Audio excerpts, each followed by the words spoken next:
Hello and welcome to the Idaho Reports podcast. I'm Logan Finney.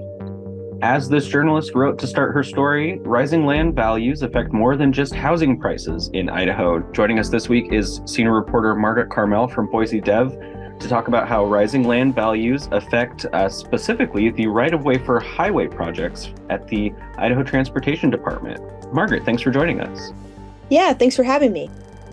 So as I've referenced, you wrote about how land prices in the Treasure Valley are increasing, and you kind of dug into the numbers of how this affects highway projects at the Transportation Department. Can you tell me what was your inspiration for this reporting project? Well, like a lot of stories at Boise Dev, I got the idea to do this from one of our readers. We source a lot of our ideas from people who read our content who say, well, what about this? And I thought it was a really good question of how much land prices that you have to buy for highways is increasing, because they have to pay fair market value.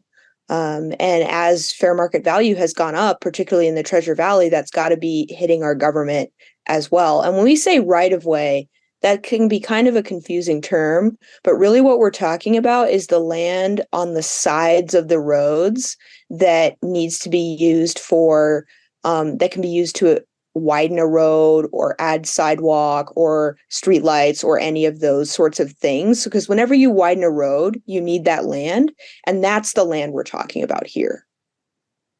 Right. For listeners and even myself, I'm not a construction worker. It took me a second to kind of wrap my head around what specifically the state was having to buy these parcels of land for if a highway is already in place. Right.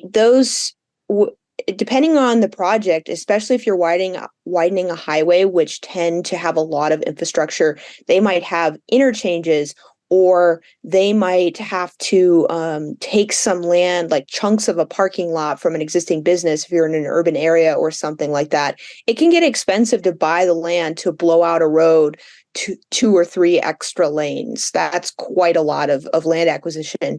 And it's not just that little chunk on the side of the road, right? It's all the way up and down Chinden. It's all the way up and down Eagle Road if they were to widen Eagle Road. So that's where it comes in, is it's buying a lot, like maybe narrow chunks, but miles long stretches of these parcels.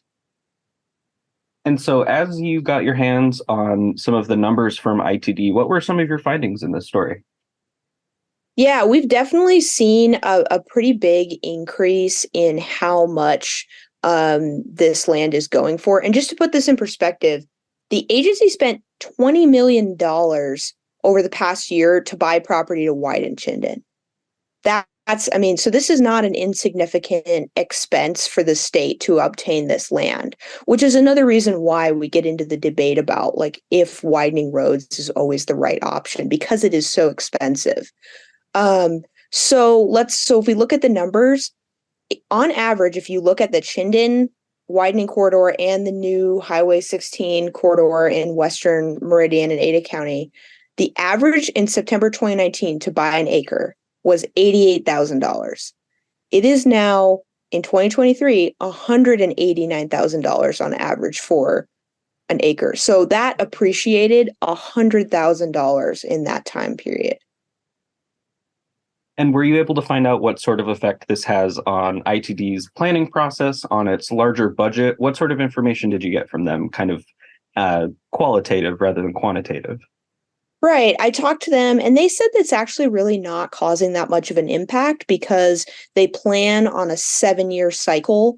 So if something ends up being wildly expensive, they can push things back in that seventh year of the plan. And also, it really just depends on where the land is. I mean, we are seeing these hikes in the Treasure Valley, but not everywhere is going to be this expensive. So they said pretty much it's depends on the location and its cost of doing business. So they're moving on ahead. Sure. In theory, all of this land that they're acquiring along the sides of the highways is private land that they have to buy from somebody. How are the prices determined? I assume it's a little bit different than a regular real estate transaction because it's the state government making the purchase. Right. So the landowner can't say, I want $1 million for this property and get away with it, right? They have to go through what's called a fair market assessment process. They get an appraiser, they get a second appraiser, and go out and make sure, okay, this is what this land is worth, and this is what we're paying for it. And it's depending on where you're widening the road, these are often set a narrow little strip. So it's not always developable property, but it's right on a frontage of a parcel. So people who own it, they're only going to be selling a small section, even if it's a long running strip of land. So that's why we sort of tabulate it by average per acre, because it's not like they're buying huge parcels. And if there are individual landowners, let's say along Chinden or along State Street or one of these other highways in the state, are they in the position where they can just flat out turn down ITD, or is this more of an eminent domain situation where the state can take it as long as they compensate you fairly? I did not dig super deep into that, but yes, in this is a case where one single landowner cannot stop a development project, a road widening from going through. If they don't want to negotiate, if they don't want to take the fair market price, then they're going to have to, then ITD can engage eminent domain and go through and get that property. That's my understanding anyway, but I didn't talk to anybody about that during this process. It's just what I understand from writing about other highway issues. Appreciate that. Thank you.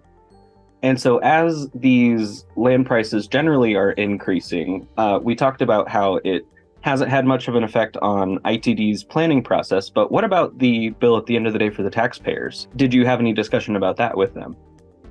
Yeah, so ITD is facing cost hikes on everything. We talked about this a little bit where they're saying, okay, we see increases in fuel prices, we're seeing material prices. I mean, general inflation is really hitting everybody right now. And the sense that I got from ITD is this is one of many other areas where they're seeing price increases.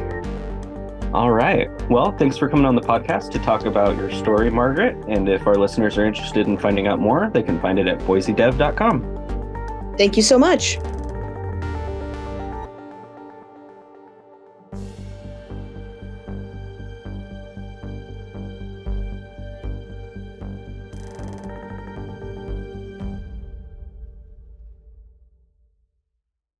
Presentation of Idaho Reports on Idaho Public Television is made possible through the generous support of the Laura Moore Cunningham Foundation, committed to fulfilling the Moore and Bettis family legacy of building the great state of Idaho, by the Friends of Idaho Public Television, and by the Corporation for Public Broadcasting. Hi, I'm Marcia Franklin, the producer and host of Dialogue. For more than 25 years, we've been bringing you conversations that matter.